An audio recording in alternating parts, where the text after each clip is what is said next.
जाजपुर जिलार बड़चना निर्वाचन मंडली अंतर्गत पलई ग्राम पंचायत पक्षर नवनिर्वाचित विधायक अमर नायक को भव्य स्वागत संबर्धना करा जायथिला।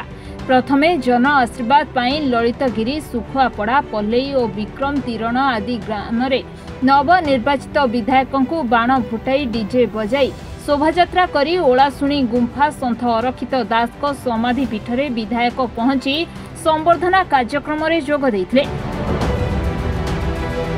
एने संबर्धना कार्यक्रम में विभिन्न स्वेच्छासेवी संगठन स्थानीय सरपंच समिति सभ्य एसएचजी महिला ग्रुप और मिशन शक्ति मां माने जोगदे निर्वाचित विधायक श्री नायक को पुष्पगुच्छ देवा सह संबर्धना ज्ञापन करथिले।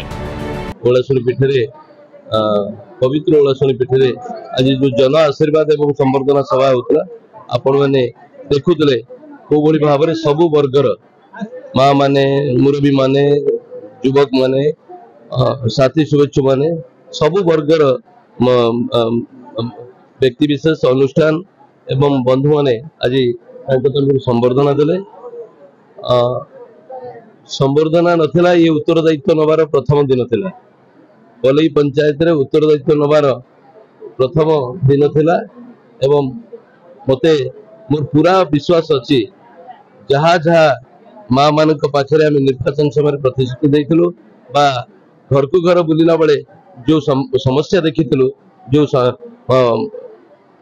भली भाव में लोक मैंने भोगुवा मौलिक समस्या आम अनुभव करूँ दूर करने चेष्टा करी एवं सबुठ बड़ कथा है एक विकसित बड़चना गठन दिगरे मु दल मत निर्विशेष समस्त सहयोग लोड़ी एवं आपण मैंने देखुवे मु आशा करी समस्त सहयोग आसंता दिन मिल।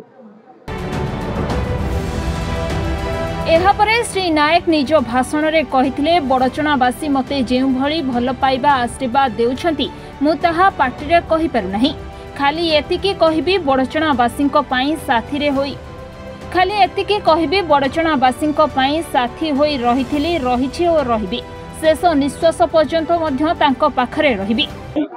निर्वाचन समय आमर गोटे वार्ता था साधारण लोकों बड़चना समस्त सहभागिता समस्त सांगे धरिकी बड़चना विकास शिलान्यास हो। आज सन्थ अरक्षित दास मठे गणेश प्रतिमूर्ति अर्पण कर माननीय विधायक अमर कुमार नायक को ये विकास भित्तिभूमि तार शिलान्यास कर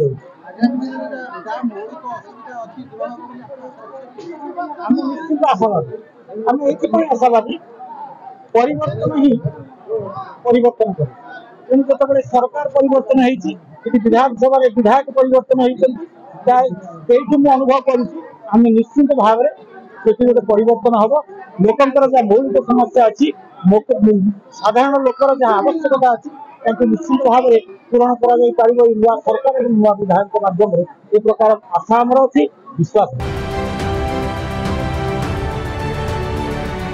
बड़चणारू वेद प्रकाश नायक रिपोर्टर्स टुडे।